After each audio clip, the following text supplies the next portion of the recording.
Data interpretation के इस session में बच्चों आप सभी लोगों का हार्दिक स्वागत है। डीआई का जो ये सेशन है बीपीएससी एग्जामिनेशन के पॉइंट ऑफ व्यू से तैयार किया गया है। बीपीएससी मेंस के लिए जो डाटा इंटरप्रिटेशन का क्वेश्चन आता है उसके संबंध में ये सेशन है और आगे भी ये सेशन जारी रहेगा। तो हम चाहेंगे कि आप इससे पूरा लाभ उठा पाएँ। डाटा इंटरप्रिटेशन में, डेटा इंटरप्रिटेशन बोलते हैं इसको, डेटा का मतलब हो गया आंकड़ा, इंटरप्रिटेशन का मतलब हो गया व्याख्या या कहें विश्लेषण।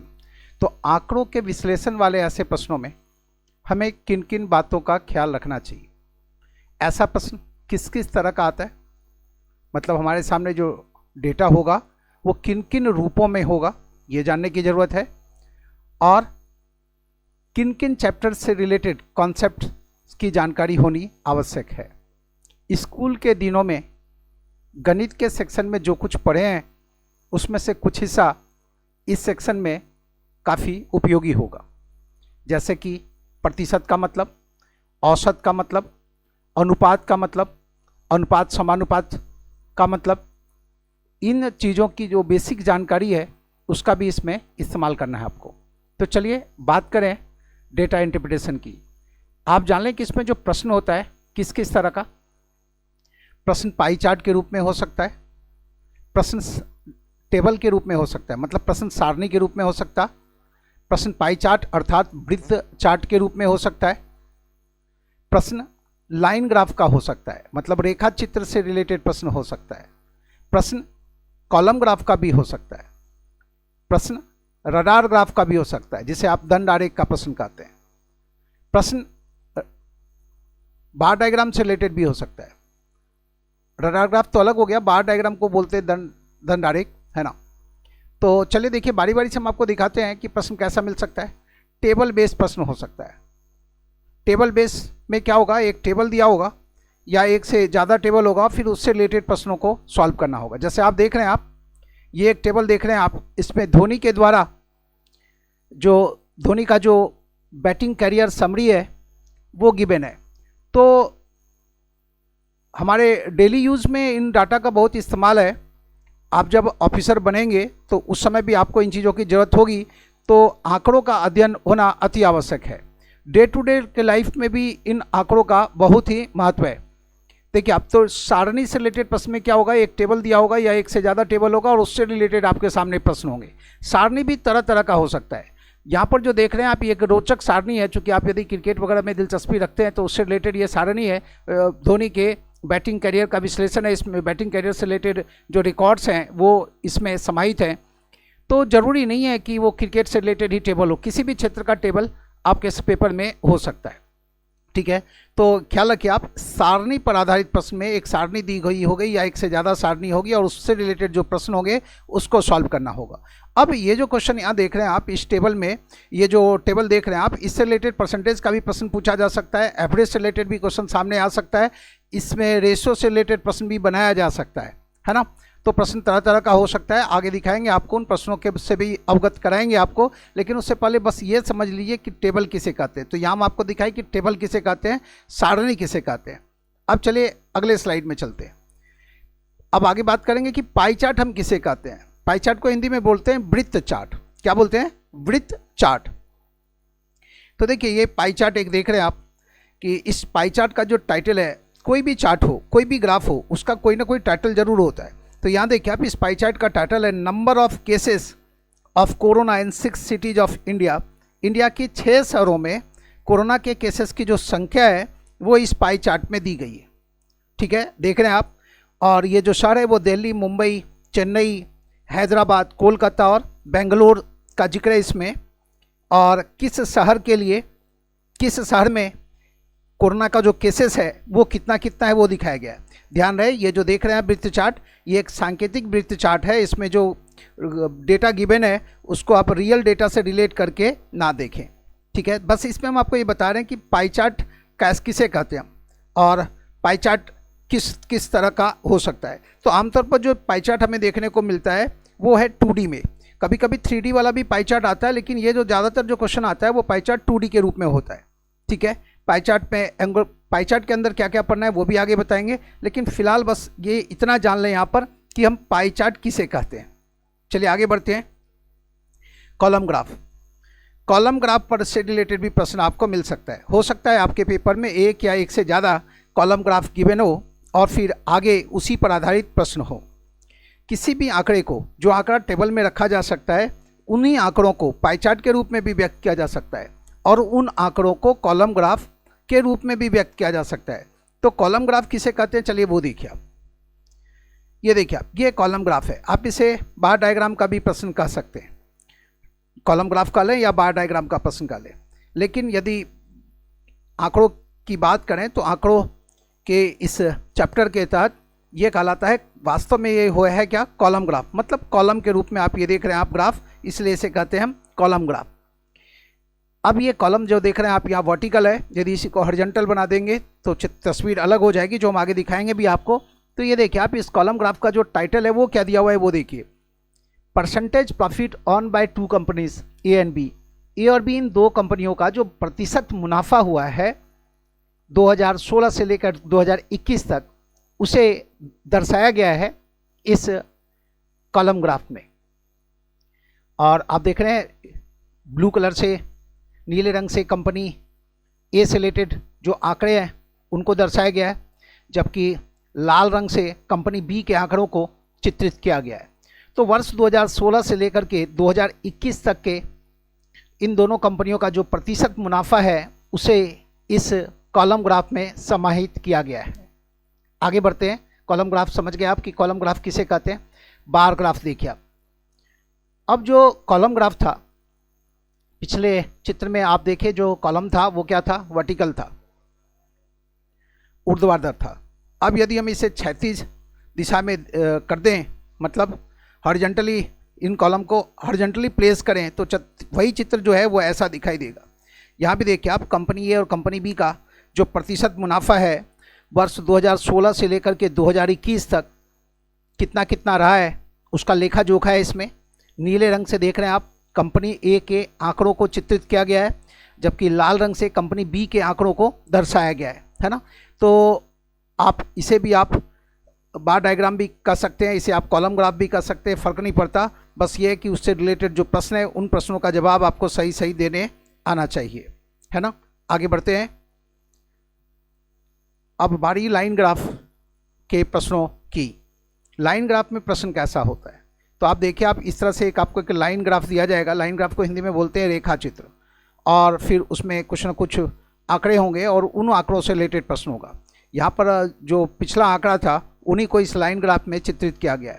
किसी भी आंकड़े को हम टेबल में भी चित्रित कर सकते हैं, हम उसे एक पाई चार्ट के रूप में भी व्यक्त कर सकते हैं, हम उसे बार डायग्राम के रूप में भी व्यक्त कर सकते हैं, हम उसे कॉलम ग्राफ के रूप में भी चित्रित कर सकते हैं। तो उन्हीं आंकड़ों को हम रेखा चित्र के माध्यम से भी व्यक्त कर सकते हैं। तो कंपनी ए और कंपनी बी का जो मुनाफा है वो इस रेखा चित्र के माध्यम से आपके सामने है। और आप देख रहे हैं इस रेखा चित्र में नीले रंग से जो लाइन देख रहे हैं वो कंपनी ए के प्रतिशत फायदे को दर्शाता है, जबकि लाल रंग से जो लाइन देख रहे हैं वो कंपनी बी के प्रतिशत फायदे को दर्शाता है। और ऐसे भी देख सकते हैं आप कि जो नीले रंग का बॉल है वो कंपनी ए के लिए, और रेड कलर का लाल रंग का जो त्रिभुज देख रहे हैं, लाल रंग का जो ट्रायंगल देख रहे हैं आप, वो कंपनी बी के प्रतिशत फायदे को दर्शाने के लिए यूज़ किया गया है। तो ये है लाइन ग्राफ, है ना। ये बिल्कुल ध्यान में रखें कि किसी भी इंफॉर्मेशन को आप टेबल के रूप में, पाई चार्ट के रूप में, कॉलम ग्राफ के रूप में, बार डायग्राम के रूप में, लाइन ग्राफ के रूप में रख सकते हैं। साथ ही साथ कभी कभी प्रश्न ऐसा भी आया है जो रडार ग्राफ पर आधारित हो, है ना। तो रडार ग्राफ किसे कहते हैं वो भी समझ लें। कई बार क्या होता है, जब प्रश्न पहली बार आता है तो अगली बार लोग उससे रिलेटेड तैयारी करके जाते हैं, लेकिन अच्छा ये होगा कि आप अपने आप को पूरी तरह से तैयार रखें। किसी भी तरह के ग्राफ के प्रश्न यदि पूछे जाते हैं तो उसका जवाब देने आपको आना चाहिए। तो इसे कहते हैं हम रडार ग्राफ। इस रडार ग्राफ में भी देखें आप, रेड कलर से जो लाइन देख रहे हैं वो कंपनी बी के प्रतिशत फायदे को दर्शाता है, और नीले रंग से जो लाइन देख रहे हैं वो कंपनी ए के प्रतिशत फायदे को दर्शाता है। साथ ही साथ वो जो पॉइंट्स है उसका जो वैल्यू है वो भी इस रडार ग्राफ में गिवन है, मतलब वैल्यू भी शो किया हुआ है। यदि हम 2016 में देखें तो कंपनी ए का जो प्रतिशत फायदा है वो कितना है, तो जवाब है 20%, है ना। देखिए आप 2016 में कंपनी ए का प्रतिशत मुनाफा कितना 20% है। यदि 2000 हाँ नीले रंग वाला जो बॉल है उसको देखिए आप, और 2017 में कंपनी बी ए का जो प्रतिशत फायदा है वो कितना है, तो जवाब है 30%। ऐसे ही 2018 में ये 40% है, 2019 में कंपनी ए का प्रतिशत फायदा है 25%, 2020 में कंपनी ए का फायदा है 35%, और 2021 में देखें इस रडार ग्राफ के अनुसार तो कंपनी ए का फायदा कितना दिख रहा है आपको, 20% दिख रहा है। अब यदि आप कंपनी बी के प्रतिशत फायदे को देखें 2016 में, तो 2016 वाले पॉइंट को देखें जो टॉप में दिखाई दे रहा है, तो 2016 वाले पॉइंट को गौर से देखिए, कंपनी ए का जो प्रतिशत फायदा है वो किस पॉइंट पर है, तो देखिए आप रीडिंग भी दिया हुआ है 20, 30, 40, 50, तो ये कितने पर है, 50 पर है। फिर उसके बाद के वर्षों में मतलब 2017 में कंपनी बी का फायदा है 60%, 2018 में भी कंपनी बी का फायदा है 60%, 2019 में कंपनी बी का फायदा है 70%, 2020 में कंपनी बी का फायदा है 60% 2020 में, और 2021 में कंपनी बी का प्रतिशत फायदा है 80%। तो लाइन ग्राफ रीड करने आना चाहिए, और यदि आपको लाइन ग्राफ रीड करने आता है तो प्रश्नों के जवाब में कहीं कोई ज़्यादा दिक्कत नहीं आनी है, बशर्ते कि जो बेसिक कॉन्सेप्ट है वो क्लियर हो। तो अभी तक हम आपको क्या बताएं, अभी तक हम आपको बताएं कि सारणी किसे कहते हैं, हम आपको बताएं वृत्तचाप किसे कहते हैं, और कॉलम ग्राफ या बार डायग्राम किसे कहते हैं, दंडारे किसे कहते हैं, रेखा चित्र किसे कहते हैं, रडार ग्राफ किसे कहते हैं, रडार ग्राफ को हिंदी में भी रडार चित्र कहते हैं। ठीक है, तो ये कैसा होता है ये दिखाया आपको। अब चलिए आगे बढ़ते हैं प्रश्नों के लिए। अब आज की क्लास का ये पहला प्रश्न आपके सामने, study the following graph carefully to answer the questions that follow. दिए निम्नलिखित आरेख को ध्यानपूर्वक पढ़ें और उसके अनुसार प्रश्नों का उत्तर दें। ये कैसा प्रश्न है, लाइन ग्राफ का प्रश्न है। कैसा प्रश्न है ये, लाइन ग्राफ का प्रश्न है। और इस लाइन ग्राफ में दिया हुआ है क्या, तो profit earn by company over the years, company A का दिए गए वर्षों में जो प्रॉफिट है वो गिवन है। अगले स्लाइड में दिखाते हैं, ये जो ग्राफ है ना इसको जूम करके दिखाते हैं अगले स्लाइड में। ये देखिए आप, ये देखिए आप, profit earn by company A over the years, company A का दिए गए वर्षों में जो प्रॉफिट है वो गिवन है। 2001 से 2006 तक का आंकड़ा है। अब इस आंकड़े को गौर से देखें, 2001 में कंपनी का जो फायदा है वो आपको दिखाई दे रहा है कितना, तो आप देख रहे हैं 2001 में कंपनी को जो फायदा है वो है 40 करोड़ का। कितने का फायदा है देखिए आप, 40 करोड़ का है। 2002 में कंपनी का फायदा कितना, तो आप देख रहे हैं, ठीक से गौर से देखिए, 2002 में कंपनी का फायदा कितना है, तो जवाब है 55 करोड़, 55 करोड़ रुपए का फायदा हुआ है। ऐसे ही 2003 की तरफ बढ़े तो कंपनी का जो मुनाफा है वो आपको कितना दिखाई दे रहा है, तो वर्ष 2003 में कंपनी का मुनाफा दिए गए लाइन ग्राफ के अनुसार 50 करोड़ का है। और 2004 में देखिए आप, उस पॉइंट को गौर से देखिए, 2004 में कंपनी का मुनाफा कितना है, रीडिंग को ठीक से नोट डाउन करें तो आप पाते हैं कि 2004 में कंपनी का जो मुनाफा है वो है कितना, 70 करोड़ का। अब बात करें 2005 में, 2005 में कंपनी का मुनाफा है 30 करोड़, है ना। देखिए आप उस रीडिंग को गौर से देखें, है ना। 2005 में जो पॉइंट है वो कितने को इंडिकेट कर रहा है, 30 करोड़ को। अब 2006 का प्रॉफिट देख लेते हैं। वर्ष 2006 में कंपनी को प्रॉफिट कितना हुआ, तो वर्ष 2006 में कंपनी को प्रॉफिट हुआ है कितना, 75 करोड़। तो दिए गए इन्फॉर्मेशन में जो कुछ भी रीडिंग आपको दिख रहा है ना, उसको क्या करना है, नोट कर लेना है। ध्यान रहिए जो प्रॉफिट दिया हुआ है ये करोड़ में है और रुपए में है। प्रॉफिट जो है वो किस में है, करोड़ में है और रुपए में है। वापस आप पिछले स्लाइड पर आए जिसमें क्वेश्चन दिया हुआ है, उस क्वेश्चन को देखिए आप। इस क्वेश्चन नंबर 1 को पढ़ें आप। क्वेश्चन नंबर 1 क्या है, क्वेश्चन नंबर 1 है, what is the percent profit of the company in the year 2004 if the income of the company was 120 crore. बताना क्या है, प्रॉफिट बताना है। वर्ष 2004 में कंपनी का जो फायदा है कंपनी का प्रतिशत फायदा। वर्ष 2004 में कंपनी का प्रतिशत लाभ क्या है? यदि उस कंपनी की जो आमदनी थी उस वर्ष मतलब 2004 में वो 120 करोड़ थी। 2004 में जो इनकम था वो कितना था? वो 120 करोड़, 120 करोड़ था। बताना क्या है? प्रतिशत फायदा। तो पहले तो उस लाइन ग्राफ में जो भी इंफॉर्मेशन दिया गया है उसे आप एक टेबल में लिखें कि मतलब आपके पास इंफॉर्मेशन है क्या। तो दिए गए इस लाइन ग्राफ के अनुसार जो हमारे पास जो इंफॉर्मेशन है वो ये है, इसे आप प्रॉपरली टेबुलेट कर दें। ठीक है, पहला काम तो यही है। फिर क्वेश्चन क्या है कि वर्ष 2004 में, वर्ष 2004 में कंपनी को कितने प्रतिशत का फायदा हुआ? जब कंपनी का जो इनकम है, कंपनी की जो आय है वो 120 करोड़ रुपए की है। ठीक है, अब ऐसे प्रश्न को, ये तो रेखा चित्र का प्रश्न है, आप लाइन ग्राफ में जो कुछ इन्फॉर्मेशन था वो पढ़ तो लिए हैं, लेकिन इस प्रश्न का जवाब कब दे पाएंगे? इस प्रश्न का जवाब तब दे पाएंगे जब आपको ये पता हो कि इनकम, एक्सपेंडिचर और प्रॉफिट में क्या रिलेशनशिप है और हम प्रतिशत प्रॉफिट कैसे कैलकुलेट करते हैं। इनकम मतलब आय, एक्सपेंडिचर मतलब व्यय और प्रॉफिट का मतलब लाभ, लॉस का मतलब हानि। तो यहाँ पर लॉस का तो जिक्र नहीं है, प्रॉफिट का जिक्र है। पहले तो आप ये जान लें कि इनकम किसे कहते हैं। इनकम बराबर होता है expenditure, expenditure plus profit. Expenditure और प्रॉफिट का सम इनकम कहलाता है। आय किसे कहते हैं? इनकम का मतलब हो गया आय। आय किसे कहते हैं? तो यहां हम आपको बताएं कि जो भी व्यय हुआ है, जो भी खर्च हुआ है, जो भी खर्च हुआ है और उसमें मुनाफा वाला पार्ट जोड़ दें, लाभ वाला पार्ट जोड़ दें, मुनाफा वाला पार्ट जोड़ दें, तो ये कहलाएगा इनकम।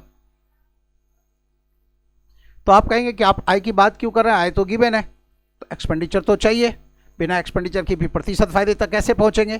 तो अब देखिए, अब इसी लाइन पर, यही महत्वपूर्ण लाइन है, इसी से देखिए, आप एक्सपेंडिचर चाहिए तो इस प्रॉफिट वाले पार्ट को राइट हैंड साइड से लेफ्ट हैंड साइड में लाएंगे। तो इसी से आप ये कंक्लूड कर सकते हैं, क्या? एक्सपेंडिचर बराबर होगा, एक्सपेंडिचर बराबर होगा इनकम माइनस प्रॉफिट। तो वर्ष 2004 में जो कुल मिला के एक्सपेंडिचर होगा वो लिखेंगे ऐसे कि एक्सपेंडिचर ऑफ द ईयर 2004। तो लिख दिया आप, एक्सपेंडिचर बराबर होगा ऐसे, एक्सपेंडिचर कैलकुलेट करेंगे तो एक्सपेंडिचर इन 2004 कि वर्ष 2004 में, वर्ष ऐसे लिखना पड़ेगा ना आपको, वर्ष 2004 में, साल 2004 में, साल 2004 में व्यय की गई राशि, साल 2004 में व्यय की गई राशि या साल 2004 में व्यय राशि, तो सीधा ऐसा लिख सकते हैं, साल 2004 में व्यय राशि ये कितना होगा? तो ये बराबर होगा, आप जानते हैं एक्सपेंडिचर चाहिए हमें, तो कैसे कैलकुलेट करेंगे? इनकम में से प्रॉफिट घटाएंगे। इनकम आपके पास पता है, 2004 का इनकम आपको पता है 120 करोड़, 120 करोड़ है। इस 120 करोड़ में से ये 70 करोड़ जो मुनाफा वाला पार्ट है वो माइनस कर लें, तो कितना आया? ये जीरो है, ध्यान रखें। तो ये हो गया 50 करोड़,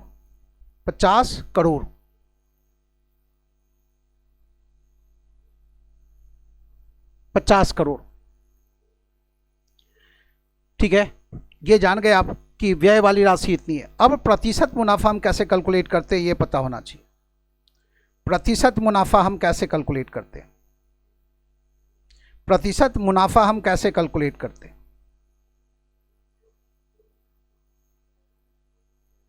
प्रतिशत लाभ, लाभ का लें या मुनाफा का लें? तो प्रतिशत हम लाभ कैसे कैलकुलेट करते हैं? तो लाभ वाली राशि या कहें मुनाफे वाली राशि, लाभ वाली राशि और नीचे लिख देंगे व्यय की गई राशि, व्यय वाली राशि, और गुना कर देंगे इसको 100 से। प्रतिशत मुनाफा हम ऐसे कैलकुलेट करते हैं, profit divided by expenditure multiply by 100। तो दिए गए इस मामले में प्रॉफिट वाला पार्ट तो आप जान ही चुके हैं, ये दिया हुआ है हमारे पास लाइन ग्राफ में कितना 70 करोड़, और व्यय वाली राशि है 50 करोड़, गुना करना है 100 से। जब आप सॉल्व करेंगे तो देखिए आप 50 से इसको कैंसिल करेंगे, 50 इंटू 2 100 हो जाएगा, 70 इंटू 2 कितना, तो जवाब है 140।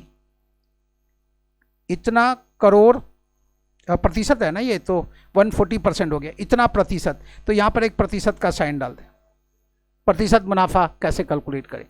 तो यही है क्वेश्चन नंबर 1 का जवाब, कि प्रश्न के अनुसार वर्ष 2004 में व्यय की गई जो राशि है वो बराबर होगा कितना, तो 120 जो कि इनकम दिया हुआ है उसमें से हम इनकम में से हम मुनाफा वाला पार्ट, प्रॉफिट वाला पार्ट माइनस करेंगे, तो ये मिल गया एक्सपेंडिचर। अब प्रतिशत मुनाफा चाहिए, तो जो भी लाभ है उसमें भाग देंगे हम व्यय से, गुना करेंगे 100 से, तो हमें हमारा आंसर मिल जाएगा। इस प्रश्न के जवाब के लिए जो ज़्यादा जरूरी लाइन है वो ये है कि इनकम, एक्सपेंडिचर और प्रॉफिट के बीच संबंध क्या है, आय, व्यय और मुनाफा के बीच संबंध क्या है। ध्यान रहे मुनाफा को हम लाभ भी कर सकते हैं, तो जो मर्जी आप, यदि एक बार मुनाफा लिख रहे हैं तो कोशिश करें हर बार फिर मुनाफा लिखें। यहाँ लाभ लिख रहे हैं तो बेहतर होगा कि फिर यहाँ लाभ ही लिखें। ज़्यादातर जो लोग वर्ड इस्तेमाल करते हैं वो लाभ ही लिखते हैं, तो आप भी क्या करें, लाभ लिख लें। तो लाभ कहें या मुनाफा कहें, बात तो एक ही है, लेकिन जब एक बार जो टर्म आप इस्तेमाल कर रहे हैं आगे भी आपको चाहिए कि उसी टर्म का इस्तेमाल करें। लेकिन ये क्लास का सेशन है, तो क्लास के सेशन में हम लोग इतना ख्याल नहीं रखते, क्योंकि हर बच्चे को समझाना है कि मुनाफा कोई बच्चा इस्तेमाल कर रहा हो या कोई स्टूडेंट ऐसा जो लाभ इस्तेमाल कर रहा हो, तो उनको बताना होता है, तो उन लोगों का भी ख्याल रखना होता है ना। तो ये प्रमुख लाइन है कि इनकम कहते हैं कि इसको एक्सपेंडिचर और प्रॉफिट का जो सम है वो इनकम कहलाता है। अब ये लाइन पता है आपको, तो इससे आपको एक्सपेंडिचर चाहिए तो इनकम में से प्रॉफिट घटा लें, ठीक है। तो अभी देखिए ये जो फॉर्मूला वाला लाइन है, पहले इसको आगे बढ़ाते हैं, फिर क्वेश्चंस के जवाब में एक बार फिर से आएंगे, है ना। ये मिटा दिए यहाँ, ये देखिए आप, एक्सपेंडिचर बराबर होगा इनकम में से हम प्रॉफिट घटा लेंगे, है ना। एक लाइन तो ये देख लीजिए आप कि आय बराबर कितना, व्यय और जो मुनाफा है जिसको हम लाभ लिख सकते हैं, तो लाभ ही लिख देते हैं ताकि आसानी से हम लिख पाएं। व्यय और लाभ दोनों जोड़ दिए तो ये आय हो गया। यदि हमें व्यय वाला पार्ट चाहिए, व्यय को खर्च भी बोलते हैं, ये वाला पार्ट चाहिए, व्यय वाला पार्ट चाहिए, तो आय वाले पार्ट में से, आय वाले हिस्से में से हम लाभ वाला हिस्सा घटा लेंगे, तो ये व्यय पता चल जाएगा। और यदि हमें लाभ चाहिए, यदि हम किसी प्रश्न में हमें लाभ का आकलन करना है या लाभ फाइंड आउट करना है, क्या लाभ का पता लगाना है, तो फिर कैसे आएंगे, लाभ चाहिए हमें तो आय में से व्यय घटा लेंगे, आय में से व्यय वाला हिस्सा घटा लेंगे, आय में से व्यय वाला हिस्सा घटा लेंगे। ये दोनों लाइन इसी लाइन से, ये दोनों लाइन इसी लाइन से डिड्यूस किया गया है। ये दोनों चीज कहां से लाए, इसी से अर्थ निकाल सकते हैं हम ऐसा। अब यहां पर क्या चाहिए, प्रतिशत मुनाफा, प्रतिशत लाभ। लाभ तो कैसे कैलकुलेट करते हैं ये देख लिया, प्रतिशत, प्रतिशत लाभ, प्रतिशत लाभ हम कैसे कैलकुलेट करेंगे, जो भी लाभ हुआ है उसे गुना करेंगे हम 100 से और भाग दे देंगे किससे, व्यय वाले हिस्से से। यह है प्रतिशत लाभ। जो भी लाभ हुआ है वो व्यय का कितना प्रतिशत है। प्रतिशत लाभ का मतलब ही यही है कि आपसे पूछा जा रहा है कि जो भी लाभ हुआ है वो व्यय का कितना प्रतिशत है। यदि प्रतिशत हानि पूछा जाए आपसे तो फिर आप कैसे कैलकुलेट करेंगे प्रतिशत हानि। यदि प्रतिशत हानि आपसे पूछा जाए तो आप ये प्रतिशत हानि कैसे कैलकुलेट करेंगे, तो कैसे चलेंगे, जो भी हानि हुई है उसको गुना कर देंगे 100 से और भाग देंगे किससे, व्यय से। तो यह है प्रतिशत हानि। जो भी हानि हुई है वह हानि व्यय का कितना प्रतिशत है, प्रतिशत हानि का लाएगा। किसे कहेंगे? जो भी हानि हुई है वह हानि व्यय का कितना प्रतिशत है। प्रतिशत लाभ कैसे कैलकुलेट करेंगे? जो भी लाभ हुआ है वो व्यय का कितना प्रतिशत है। लाभ कैसे कैलकुलेट करेंगे? आय में से व्यय घटा लेंगे। मन में बात आ सकती है कि फिर हानि हम कैसे कैलकुलेट करेंगे? ख्याल रखिए, लाभ कब होगा? जब आय ज़्यादा होगा व्यय से। जब आय ज़्यादा होगा व्यय से तो लाभ होगा। मान लीजिए कहीं पर आप 10 लाख पूंजी लगाए, ठीक है, जो लगाए वो व्यय हुआ, खर्च किया आप, और 10 लाख पूंजी में आप एक मकान कंस्ट्रक्ट किए, बनाए, मकान की रचना किए, एक मकान तैयार करवाए और आप उसे 12 लाख में बेचे। 12 लाख में बेचे तो 10 लाख लगाए आप और 12 लाख आया, जो आया वो आय की श्रेणी में आ गया। तो 10 लाख लगाए और 12 लाख आया तो मुनाफा हुआ, लाभ हुआ। जितना लगाए उससे ज़्यादा आया तो फायदा हुआ। तो देखिए, जो आय है वो व्यय से ज़्यादा होगा तो लाभ होगा। और हानि कब? हानि यदि कैलकुलेट करना है, हानि यदि हमें कैलकुलेट करना है तो हम कैसे कैलकुलेट करेंगे? हानि कब होगा? जब व्यय ज़्यादा होगा। व्यय माइनस आय, यह है हानि। व्यय में से हम आय वाला पार्ट माइनस कर लेंगे तो वो क्या है? हानि है। प्रतिशत हानि चाहिए तो हम ऐसे कैलकुलेट करेंगे। अब आपके मन में बात आएगी कि इतनी बात क्यों बता रहे हैं, पहले प्रश्न में तो केवल प्रतिशत लाभ पूछा गया। हाँ, ये बात सही है कि पहले प्रश्न में केवल प्रतिशत लाभ पूछा गया, लेकिन क्लास के अंदर तो हमें इन सारी बातों का ख्याल रखना होता है कि आपसे प्रतिशत लाभ पूछा गया तो आप कैसे मुड़ेंगे, किधर मुड़ेंगे आप। आपसे प्रतिशत हानि पूछा गया तो उस तरफ आप कैसे चलेंगे, है ना, वो सिखाए। आय कैसे कैलकुलेट करते हैं, व्यय कैसे कैलकुलेट करते हैं, लाभ कैसे कैलकुलेट करते हैं, हानि कैसे कैलकुलेट करते हैं, प्रतिशत लाभ कैसे कैलकुलेट करते हैं, प्रतिशत हानि कैसे कैलकुलेट करते हैं। ठीक है, आपको इन चीज़ों का नोट्स भी हम उपलब्ध करा दें जिससे आपका फंडा जो है वो और क्लियर हो सके। तो क्वेश्चन नंबर 1 को तो बनाए ही, 1 का तो जवाब दिए ही हम आपको, और साथ ही साथ 1 में से रिलेटेड जो जानकारी होनी चाहिए, क्योंकि जो प्रश्न है वो इनकम, एक्सपेंडिचर और प्रॉफिट से रिलेटेड है। जो प्रश्न है वो आय, व्यय और लाभ से रिलेटेड है। तो आय, व्यय और लाभ के बीच जो संबंध है उस संबंध के बारे में आपको पता होना चाहिए ताकि आप आसानी से प्रश्नों को सॉल्व कर सके, हल कर सके। ठीक है, वापस एक बार क्वेश्चन नंबर 1 को देख लीजिए। एक बार फिर से 1 पढ़िए। आप इस 1 को सॉल्व करने जा रहे हैं, एक बार फिर से 1 पढ़ें और कोशिश करें इसमें जो कुछ भी लिखा हुआ है उसको पढ़ करके प्रश्नों को सॉल्व करने का।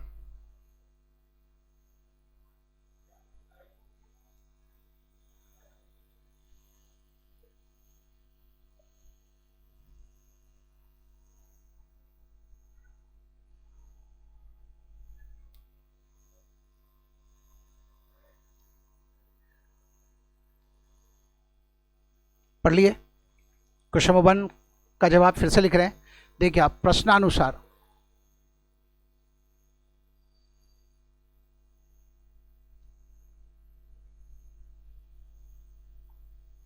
प्रश्नानुसार आय गिवन है 120 करोड़ रुपए, आय है इतना। ये रुपये का साइन चाहे तो आप यहाँ प्लेस कर सकते हैं, रुपया लिखने के बदले आप ऐसा कर सकते हैं। आय है इतना और जो लाभ है वो दिया हुआ है। बात हो रही है कब? वर्ष 2004 की। 2004 से रिलेटेड ये प्रश्न है तो लिखेंगे प्रश्न अनुसार 2004 में, यहाँ लिख दें, ज़्यादा अच्छा रहेगा कि वर्ष 2004 में, तो बार बार आपको नहीं लिखना पड़ेगा। वर्ष 2004 में आय इतना करोड़, जो लाभ है वो इतना करोड़ है।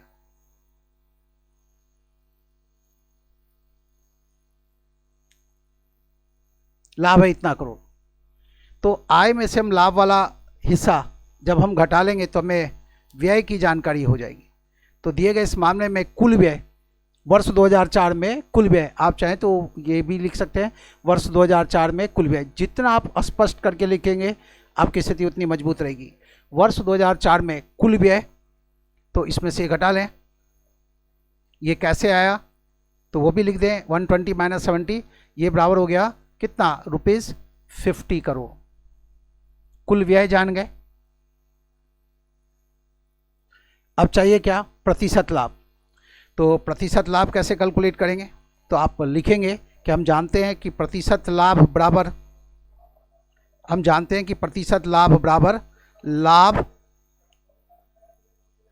गुना 100 भाग देंगे किससे, हम व्यय से,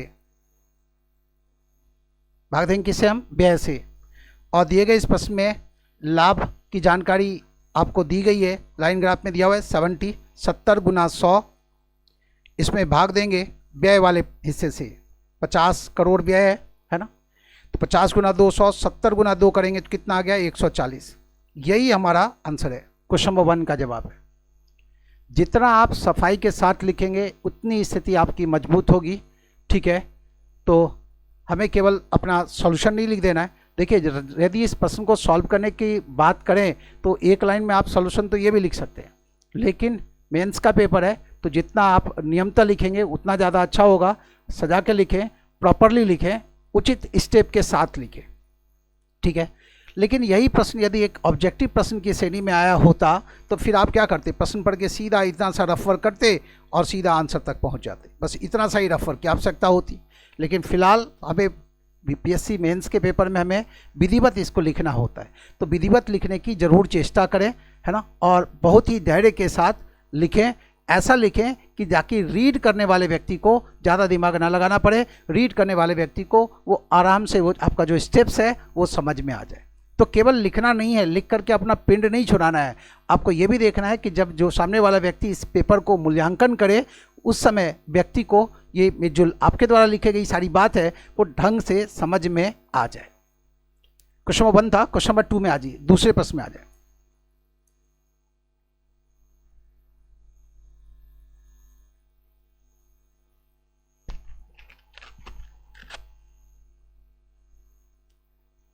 क्वेश्चन नंबर 2 आपके सामने, जल्दी से आप क्वेश्चन नंबर 2 पढ़िए, और यदि इसका जवाब आप दे सकते हैं तो अति उत्तम, और यदि नहीं दे सकते तो फिर बना के दिखाएंगे। ख्याल क्या रखना है, आय व्यय और लाभ के बीच जो संबंध है वो ध्यान में होना चाहिए, क्योंकि उसी से रिलेटेड प्रश्न है। आय किसे कहते हैं, व्यय और लाभ को जोड़ दें तो ये बराबर होता है आय के।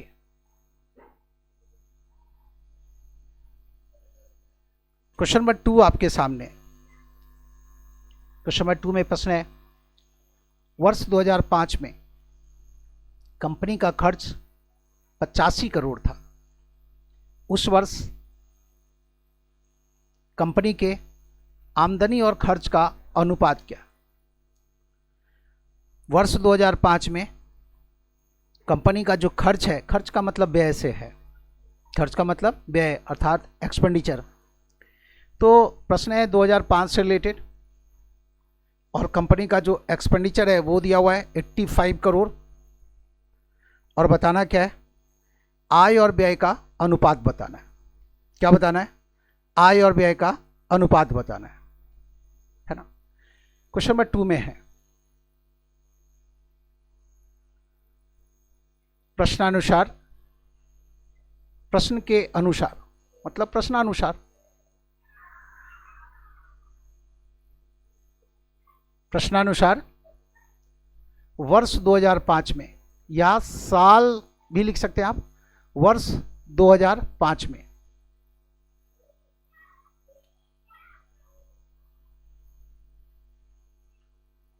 कंपनी का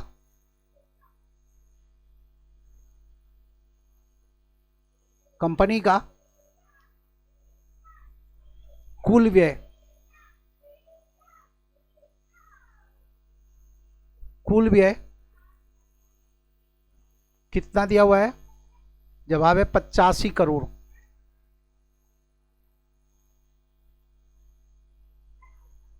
कुल व्यय इतना, कंपनी का कुल लाभ कितना, कंपनी को जो कुल लाभ हुआ है,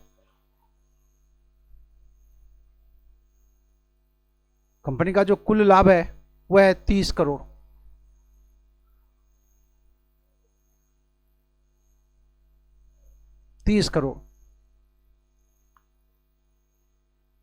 और इस आधार पर अब आप बता पाने की स्थिति में कि वर्ष 2005 में कंपनी का जो कुल आय है वो कितना। तो कुल आय हम कैसे कैलकुलेट करेंगे? कुल व्यय में कुल लाभ जो है वो जोड़ देंगे। तो कंपनी का वर्ष 2005 में जो व्यय है वो इतना और जो लाभ है इतना, इन दोनों को जोड़ दें तो आप कह सकते हैं कि जो कुल आय है वह है 115 करोड़ रुपए। 115 करोड़ रुपए। रुपए का साइन यहाँ लिख दिए तो अलग से रुपए लिखने की ज़रूरत नहीं है। अब हमें बताना क्या है? हमें बताना है कुल आय और कुल व्यय का अनुपात। अतः कुल आय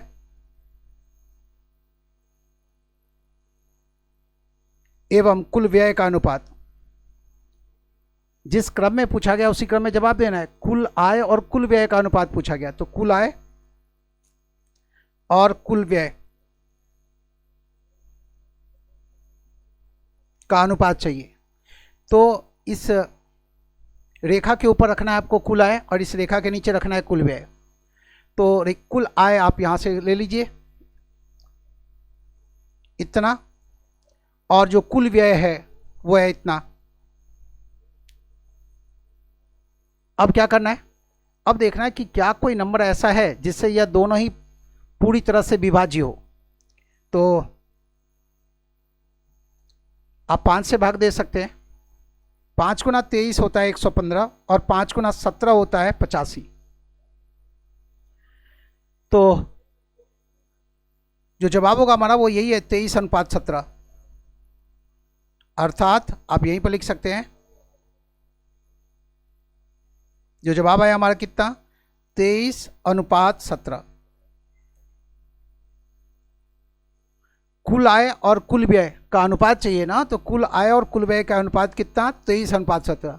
और चूंकि मेरे पास तो यहाँ जगह का अभाव हो जा रहा है, लेकिन आप वहाँ पर लिखेंगे इस प्रकार से हम पाते हैं कि कुल आय और कुल व्यय का जो अनुपात है वर्ष 2005 में 23:17 है। समझ रहे? जितनी साफगोई से आप अपनी बात रखेंगे उतना ही फायदा आपको मिलेगा।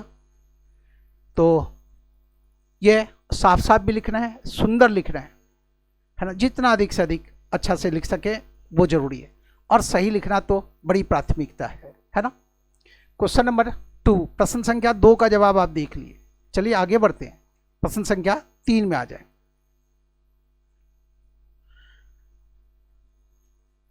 यह प्रश्न संख्या 3। यदि आप इसके अंदर जो लाइन ग्राफ दिख रहा है आपको, यदि आप उसको नोट डाउन नहीं किए तो एक बार लाइन ग्राफ हम अगले स्लाइड में आपको फिर से दिखाते हैं। नेक्स्ट स्लाइड में ये लाइन ग्राफ, ये देख लिया आप, ये लाइन ग्राफ है। यदि आप इसमें जो भी रीडिंग है यदि आप उसे नोट डाउन नहीं किए हैं, यदि आप लिखे नहीं हैं आप अपने नोटबुक में, तो आप इसको देख के लिख लीजिए आप। वैसे आपकी सुविधा के लिए बोर्ड पर भी ये चीज़ लिख दी है इस लाइन ग्राफ में, जो कुछ भी इन्फॉर्मेशन है। लेकिन यदि आप उसको लिखना चाहते हैं, दोबारा देखना चाहते हैं, मिलाना चाहते हो, तो एक बार इसे देख लीजिए और फिर वापस आइएगा किस पर, प्रश्न पर। ठीक है, जल्दी करें।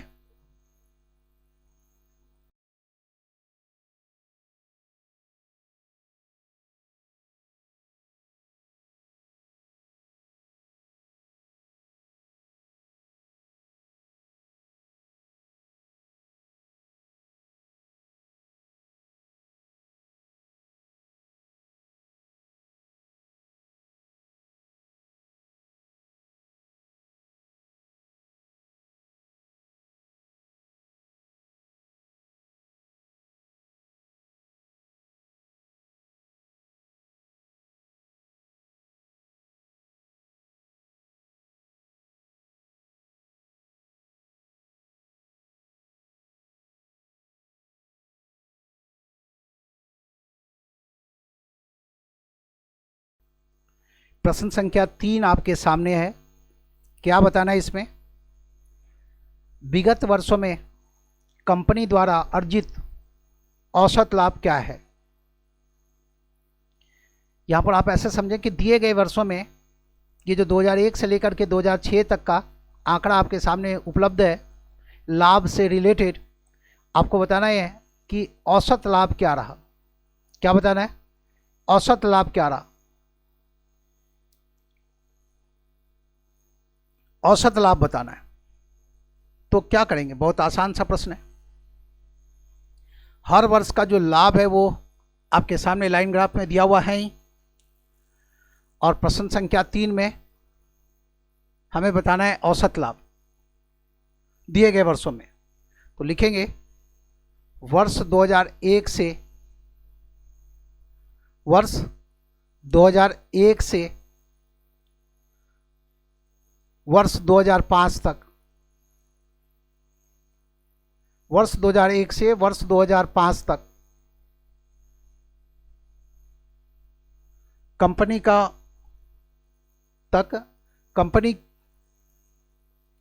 का औसत लाभ, कंपनी का औसत लाभ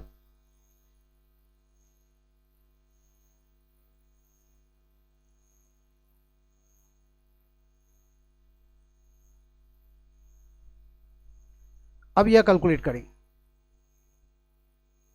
बराबर होगा दिए गए वर्षों में, दिए गए वर्षों में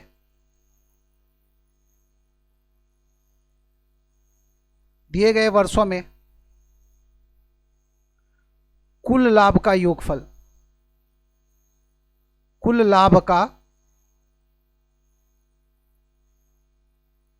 योगफल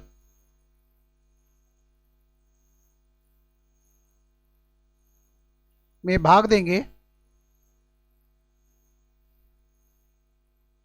वर्षों की कुल संख्या से। किससे भाग देंगे? वर्षों की कुल संख्या से।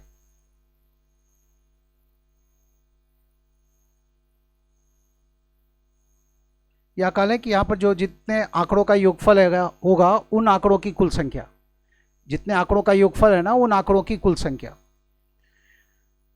तो देखिए आप, तो ये सारा जोड़ देंगे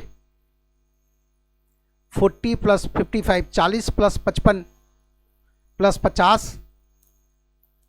में जोड़ दें 70, और उसके बाद के वर्ष में 30 करोड़ का लाभ है, उसके बाद के वर्ष में 75 करोड़ का लाभ है।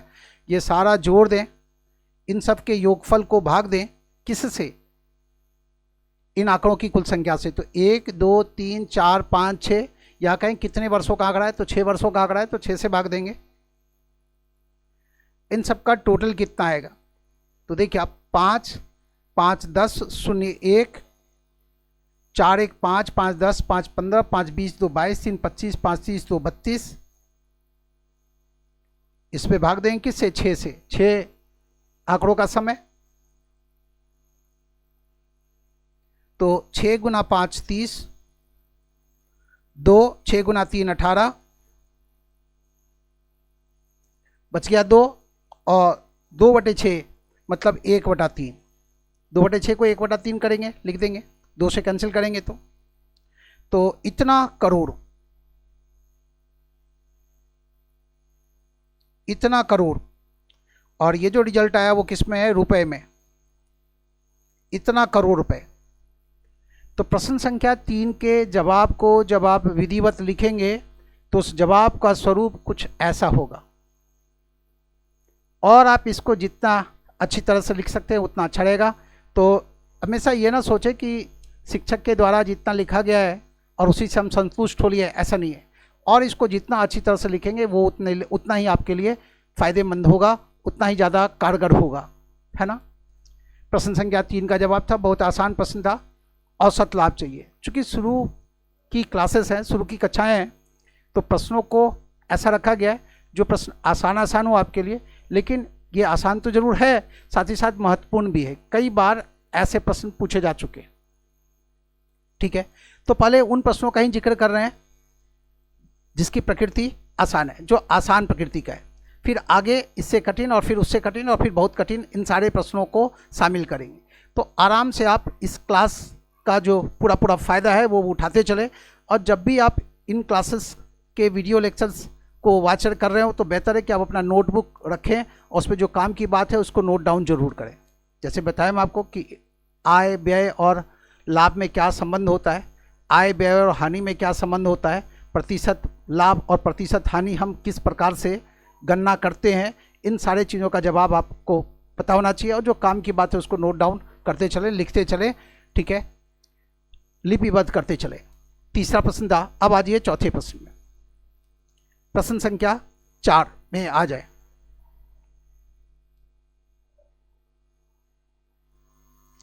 प्रश्न संख्या 4 आपके सामने।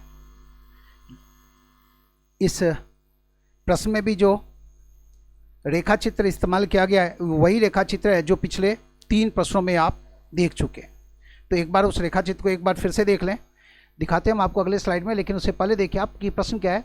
वर्ष 2001 में कंपनी की जो आमदनी है वो 95 करोड़ थी। 95 के बाद आप 7 शून्य देख रहे हैं। ध्यान में रहे कि करोड़ में शून्य की संख्या 7 होती है और लाख में शून्य की संख्या 5 होती है। तो 95 के बाद 7 शून्य देख रहे हैं आप। 95 करोड़ वर्ष 2001 का इनकम दिख रहा है आपको, और बताना क्या है उस वर्ष कंपनी का खर्च क्या था। तो आप इस प्रश्न में क्या पढ़े कि 2001 से रिलेटेड ये मामला है और उस साल कंपनी का की जो आमदनी है वो दी गई है और उस साल का जो कंपनी का खर्च है वह आपको कैलकुलेट करना है, गणना करना है। तो चलिए वो लाइन ग्राफ आपको फिर से दिखा देते। लाइन ग्राफ एक बार देख लीजिए। अब जो चित्र आपके सामने उसमें वो लाइन ग्राफ को जूम करके दिखाया जा रहा है। इस लाइन ग्राफ को देखिए आप। प्रश्न है वर्ष 2001 में कंपनी की जो आमदनी है वो 95 करोड़ थी। आपको बताना है उस साल मतलब वर्ष 2001 में कंपनी का कुल खर्च कितना था। बहुत आसान प्रश्न है, जल्दी से आप हल करें।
प्रश्न संख्या 4 में आप वर्ष 2001 में कंपनी की जो आमदनी बताई गई वो है 95 करोड़। कंपनी का 2001 में खर्च कितना था, है ना। तो प्रश्न संख्या 4 के जवाब में तो ऐसे चलेंगे दिए गए प्रश्न के अनुसार, मतलब प्रश्नानुसार।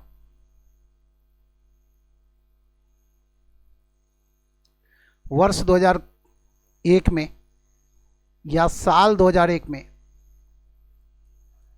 वर्ष 2001 में कंपनी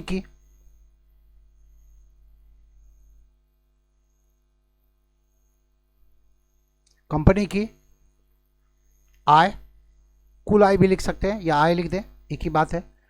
कंपनी की आय है कितनी, 95 करोड़।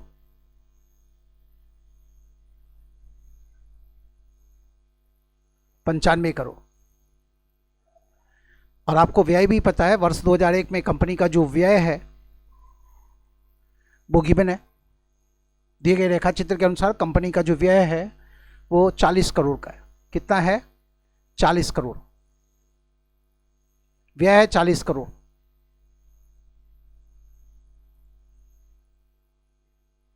व्यय नहीं, लाभ। ये तो लाभ दिया हुआ है ना, लाभ दिया हुआ है। प्रॉफिट का मतलब क्या होता है, लाभ होता है, तो यहां लाभ ही लिख देते हैं। और यह है वर्ष, या काल है साल।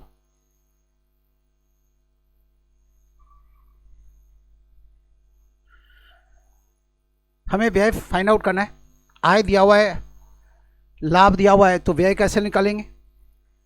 हमें पता है कि व्यय बराबर होता है जो आय है उसमें से हम लाभ वाला हिस्सा घटा लें। आय में से हम लाभ वाला हिस्सा घटा लें तो व्यय की जानकारी मिल जाएगी। व्यय की गणना करनी है हमें, तो लाभ वाला जो हिस्सा है वो 95 करोड़, उसमें से ये 95 करोड़ है ना। तो आप इसको ऐसे भी लिख सकते हैं कि 95 करोड़ और इसमें से जो लाभ वाला हिस्सा है वो है 40 करोड़ का। तो ये घटा लें तो ये बराबर होगा इतना करोड़ के, इतना करोड़ के। ये बराबर हो गया 55 करोड़ के। कितना? 55 करोड़। अर्थात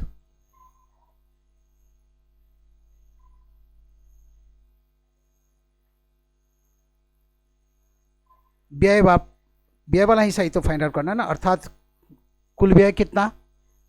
तो जवाब देंगे ऐसा, 55 के बाद 55 के बाद 7 शून्य लगा दें। करोड़ में शून्य की संख्या कितनी होती है? 7। लाख में शून्य की संख्या कितनी होती है? 5। ये ध्यान में रखना है, करोड़ में शून्य की संख्या 7 और लाख में शून्य की संख्या होती है 5। तो ये प्रश्न संख्या ये 4 का जवाब है। प्रश्न संख्या 4 का जवाब देख लिया आप। प्रश्नानुसार वर्ष 2001 में कंपनी की आय 95 करोड़, कंपनी को जो लाभ हुआ है वो 40 करोड़ रेखा चित्र में दिया हुआ है। कंपनी का व्यय कैसे कैलकुलेट करेंगे? हमें पता है आय में से हम लाभ घटा लेंगे तो व्यय की जानकारी हो जाएगी। तो वही के इसमें से घटा दिए और कितना? 55 करोड़। 55 करोड़ का मतलब 55 के बाद आप 7 शून्य लगा दें। तो देखिए आप 3, 3, 6 और 1 7 शून्य। यह है प्रश्न संख्या 4 का जवाब। अब आगे बढ़िए और प्रश्न संख्या 5 में आ जाए। प्रश्न संख्या 5 आपके सामने है। वही लाइन ग्राफ इसमें भी इस्तेमाल हुआ है, इस प्रश्न में भी। तो उसी लाइन ग्राफ को देखना है जो रीडिंग आप पहले नोट डाउन किए हैं और उसी के आधार पर आपको इस 5वें प्रश्न का भी जवाब देना है। लाइन ग्राफ में आपको क्या देखने को मिला? 2001 से लेकर के 2006 तक का आंकड़ा दिया हुआ है और इन सभी वर्षों में कंपनी का जो मुनाफा है वो इस लाइन ग्राफ में चित्रित किया गया है। वर्ष 2001 में ये लाभ है 40 करोड़ का। देखिए आप अगले स्लाइड पर हम आपको वो फिर से दिखाते हैं। वो जो लाइन ग्राफ है वो देख लीजिए आप, यही वो लाइन ग्राफ है। 2001 में मुनाफा 40 करोड़ का, ये सारा प्रॉफिट जो है वो रुपए में है। 2002 में ये 55 करोड़, 2003 में 50 करोड़, 2004 में 70 करोड़, 2005 में 30 करोड़ और 2006 में ये मुनाफा है कितना? ये लाभ है कितना? 75 करोड़ का। तो ये रीडिंग सारा आप नोट डाउन किए ही होंगे। अब आ जाइए प्रश्न संख्या 5 में। प्रश्न संख्या 5 में आ जाए।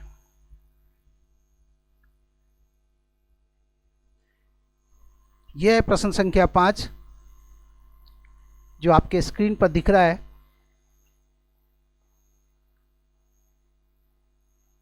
प्रश्न क्या है देखिए आप, पिछले वर्ष की तुलना में वर्ष 2004 में कंपनी के लाभ में कितने प्रतिशत की वृद्धि हुई? लाभ की प्रतिशत वृद्धि बताना। क्या बताना है? लाभ में कितने प्रतिशत की वृद्धि हुई? What is the percent increase in the profit of the company in the year 2004 from the previous year? तो देखिए आप प्रश्न जो है वो 2004 के प्रॉफिट से जुड़ा हुआ है। आप देख रहे हैं इस लाइन ग्राफ के अनुसार वर्ष 2004 में कंपनी को जो मुनाफा हुआ है, कंपनी को जो लाभ हुआ है, कुल मिला के 70 करोड़ का। और यदि हम पिछले वर्ष की बात करें, पिछले वर्ष का मतलब वर्ष 2003 की, 2003 में मुनाफा कितना है, लाभ कितना है, 50 करोड़ का। तो आपको बताना है यहाँ से यहाँ प्रतिशत वृद्धि कितनी हुई है। तो आप ऐसे चलेंगे, प्रश्न संख्या 5 बना रहे हैं आप। प्रश्नानुसार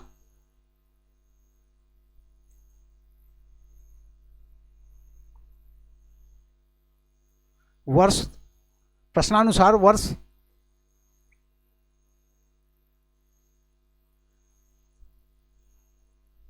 2004 में कंपनी का, वर्ष 2004 में कंपनी का कुल लाभ 70 करोड़ का है,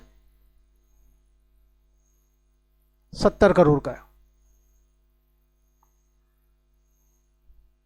ये यहां लिख देते हैं, कुल लाभ बराबर है कितना, 70 करोड़ का।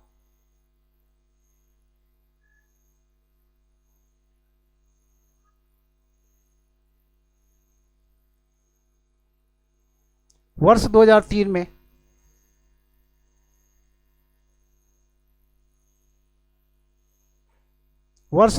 में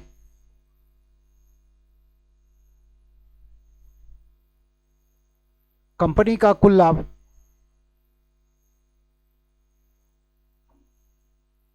वर्ष 2003 में कंपनी का कुल लाभ जो कि इस रेखाचित्र में दिया हुआ है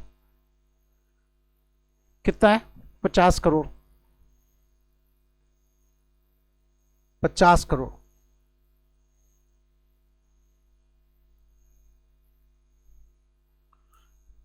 अब हमें बताना क्या है, वर्ष 2004 में जो लाभ है वो पिछले साल के मुकाबले कितना प्रतिशत ज़्यादा है। ठीक है, तो 2004 का लाभ 2003 के लाभ की तुलना में कितना प्रतिशत ज़्यादा है। तो फिलहाल कितना ज़्यादा है तो वो लिख दीजिए लाइन के ऊपर। तो यहां पर लिखे आप, अतः अभीष्ट प्रतिशत लाभ, अभीष्ट प्रतिशत लाभ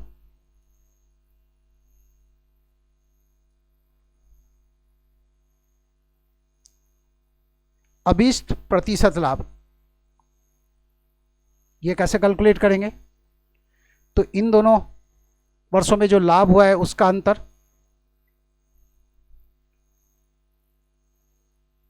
विभाग देना है किससे, पिछले साल के लाभ से। पिछला साल 2004 की बात हो रही, पिछले साल का लाभ था 50 करोड़,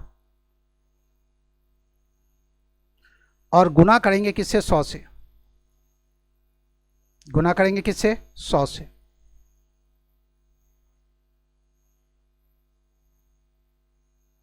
ये इतना करना है। तो 50 गुना 200, यहाँ 2 आ जाएगा, 100 में 50 से भाग देंगे तो 2 गुना ये कितना है, 20 है। ब्रैकेट के अंदर जो फिगर देख रहे हो कितना होगा, 20 है। 20 गुना 2 करेंगे तो कितना आएगा, तो जवाब है 40। तो अब 20% लाभ कितना, तो जवाब है 40%। तो कुल मिलाकर के क्या पाते हैं कि अब इसमें ये लिखना पड़ेगा, इस प्रकार वर्ष 2004 का जो लाभ है वर्ष 2003 के लाभ की तुलना में 40% ज़्यादा है। क्या लिखेंगे यहाँ पर आप लाइन लिखेंगे, इस प्रकार वर्ष 2004 का जो कुल लाभ है वो वर्ष 2003 के कुल लाभ की तुलना में 40% ज़्यादा है।